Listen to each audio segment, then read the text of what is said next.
रात के टाइम ये इतला मौसूल हुई कि एक शाहिद नामी ताजर हैं जो फैक्ट्री अपनी से निकलने हैं, लेकिन वो सिटी हाउसिंग अपने घर नहीं पहुंच सके। तो पुलिस ने जैसे ही इतला पाई फ़ौरन इनका मुकदमा दर्ज रजिस्टर किया। दर्ज करने के बाद मौका जाके हमने देखा, मौका फैक्ट्री से ये निकलते हैं शाम के टाइम।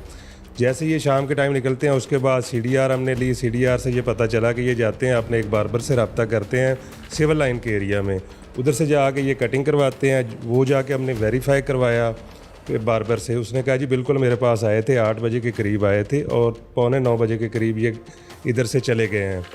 तो हमने जब उसका देखा तो उनकी लास्ट सीन जो था व्हाट्सएप का वो भी 8:15 बजे तक का था, और जो उनकी लास्ट कॉल थी वो भी 8:12 पे थी अपने लास्ट एम्प्लॉय को। उसके बाद वो आईफोन इस्तेमाल यूज़र थे, होंडा सिविक गाड़ी इस्तेमाल करते थे। तो ना उनकी होंडा सिविक गाड़ी हमें ट्रैक हो रही थी किसी CCTV कैमरा से। कामों की टूल प्लाजा हमने चेक किया, हमने चनाब टूल प्लाजा चेक किया, हमने सिटी हाउसिंग के गेट्स चेक किए, कहीं भी वो गाड़ी ट्रेस नहीं हो रही थी।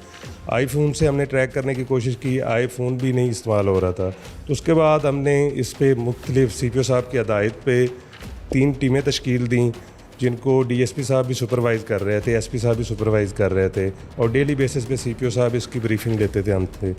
तो हमने उसको स्टेप बाय स्टेप ट्रैक करना शुरू कर दिया। जैसे जब वो निकलते हैं बार्बर की शॉप से, उसके बाद वो जिधर जिधर उनकी गाड़ी जा रही है, तो हमें पता चला कि गाड़ी जो जा रही है वो आगे अपने सही रूट पे नहीं जा रही। वो गाड़ी एक वीरान सा रास्ता है, उसी पे 1 घंटा पूरा लेफ़्ट राइट जो है वो घूम रही है।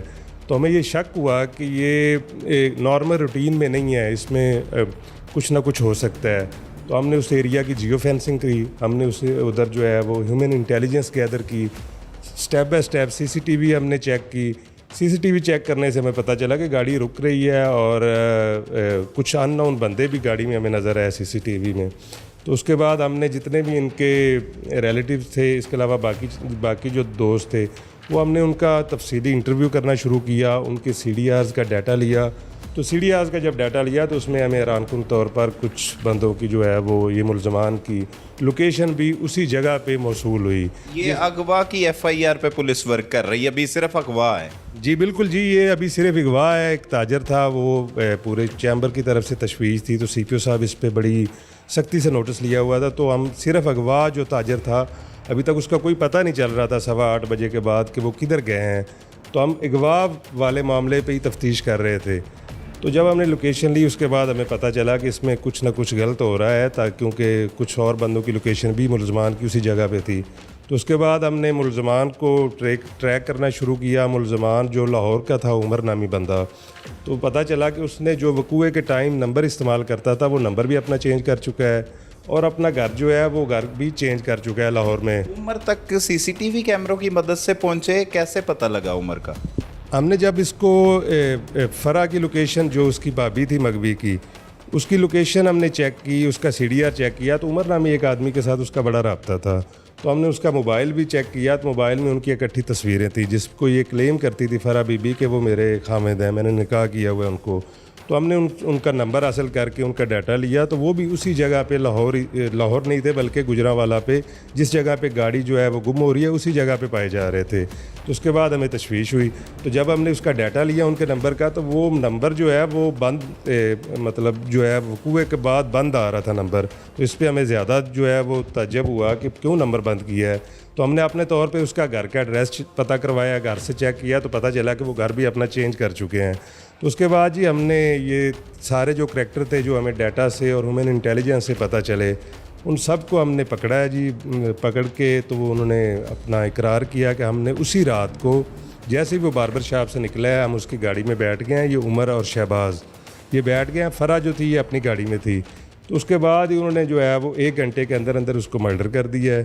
मर्डर करने के बाद ये फरा जो है ये मास्टर सिटी में इसका रिहाइश है।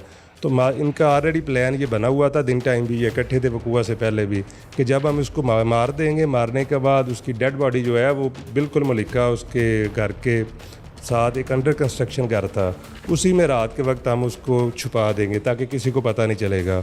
तो मुलज़म इन्होंने वकूआ करने के बाद, मारने के बाद मास्टर सिटी ये गए हैं, उधर जाके इन्होंने डेड बॉडी जो है वो उसकी तदफीन कर दी है। और गाड़ी का जो शायद की गाड़ी होंडा सिविक थी उसका नंबर इन्होंने चेंज किया है। नंबर चेंज करने के बाद ये उमर जो है ये लाहौर लेके चला गया गाड़ी को, और ये मुख्तलिफ पार्किंग प्लाजाज में नंबर चेंज करके उसको 10-10 दिन के लिए खड़ा करता रहा है।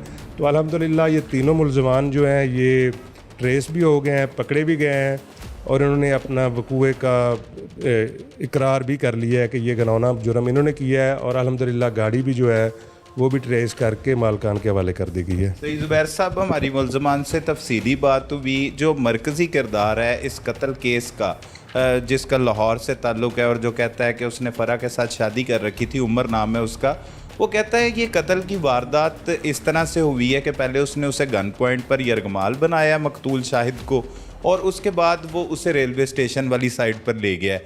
वहाँ पर जाके फ़रा को भी बताया, उसने कहा कि फ़रा को मैंने देख लिया है और कन्फ्यूजन हो गई है। फिर फ़रा से इसने जाके बात की है, फिर फ़रा आगे आई है उसके बकौल कि वो कत्ल उमर ने नहीं बल्कि फ़रा ने उसे जो है यहाँ पर गोली मारकर कत्ल किया है, और बाद अज़ां फिर इन्होंने लाश की तदफीन की। असल में हक़ाइक़ क्या है, असल हकीकत क्या है? हकीकत ये है जी, ये फ़रा और उमर इन दोनों की मेन प्लान था। इन्होंने प्लान किया ताकि हम इसको मार के उसकी जो भी प्रॉपर्टी है और हमारी जो भी प्रॉपर्टी है जिसमें ये रुकावट है तो वो प्रॉपर्टी अपनी हथिया लेंगे। तो उन्होंने ये प्लान किया उसको मारने का।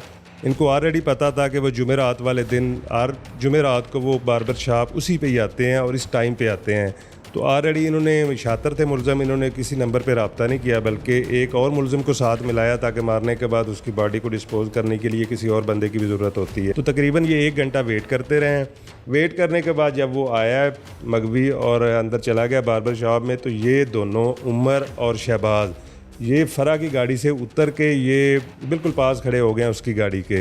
इस इधर वो बयान देता है उमर कि सिर्फ वो गया है और उसने असला के ज़ोर पर उसे गन पॉइंट पर कहा है कि गाड़ी चलाओ मकतूल को, और फ़रा और जो शहबाज है वो एक गाड़ी में पीछे मौजूद थे, फ़रा की गाड़ी। मुलज़म अब जो मर्ज़ी के हैं, लेकिन हक़ाइक़ यही हैं कि ये दोनों गए हैं गाड़ी में। जाके जैसे ही वो अपने बार्बर शॉप से निकला है, गाड़ी अनलॉक करके मगवी बैठा है, तो ये दोनों उधर बैठ गए हैं। तो गन पॉइंट में इन्होंने उसको हॉस्टेज बनाया है, बना के फिर इन्होंने उसको कत्ल कर दिया है। कत्ल करने के बाद ये तीनों शामिल थे और इन्होंने फिर उसकी बॉडी को उधर जाकर डिस्पोज किया है। और फिर मुलजिम ये भी कहता है उमर के फ़रा ने अपने बंदे से तलाक ले रखी थी और 1 साल पहले इसके साथ निकाह कर लिया था। ये ऐसे कोई हक़ाइक़ हैं आपके पास या इसमें कोई सदाकत है? ऐसी बात नहीं, हमने जी पूरा इसको जब हम मगवी को तलाश करते रहे तो हम बिल्कुल डिटेल से इनकी फैमिलीज़ का इंटरव्यू करते रहे। हमने आज़म जो इसका फ़रा का खामिंद है उसका भी इंटरव्यू किया है, फ़रा का भी इंटरव्यू करते हैं। तो तलाक वाली बात किसी इंटेरोगेशन में इन्होंने नहीं की, बल्कि ये कहते रहे कि आज़म ही मेरा खामिंद है, फ़रा का बयान था। और उमर जो क्योंकि वो गरीब घराने से तल्लक रखता था, उसने भी प्रॉपर्टी को उसको भी लालच था, तो उसने इसको चकमा दे के एक निकाह के ऊपर निकाह क्लेम करता था कि मैंने कर लिया है। हालांकि ऐसी कोई सूरत हाल है नहीं कि एक निकाह के ऊपर निकाह इस्लामिक पॉइंट ऑफ व्यू से भी कैसे हो सकता है। ये जुर्म भी है, इस पर FIR भी हो सकती है अगर शवाहिद हों तो, लेकिन वो तो कहता है मेरे पास डॉक्यूमेंट्स भी मौजूद हैं, सारी चीज़ें मौजूद हैं कि मैंने इससे निकाह किया। अब जी ये उनका मामला है, लेकिन इस तरह जो तलाक है अपने पहले खामंद आज़म से उसने वो किसी सूरत में भी नहीं ली और ना ही किसी इंटेरोगेशन में पुलिस के सामने उसने इंकशाफ किया है। इसमें जो हमारे पास एविडेंस, प्रॉपर एविडेंस मौजूद हैं जिसमें ये तीनों मुलज़मान गिल्टी हैं और इनके ख़िलाफ़ CCTV, CDRs और इसके अलावा काफ़ी सारे शवाहिद मौजूद हैं जो पुलिस इंशाल्लाह मिसल के साथ अटैच भी करेगी और इनको कोर्ट में जो है वो जितनी भी मिसल होगी डिटेल में कोर्ट मिसल के साथ एविडेंस अटैच करके कोर्ट में पहुँचाएगी ताकि ट्रायल में ये मुलज़मान ने जितना घनौना जुर्म किया है वो इससे बच।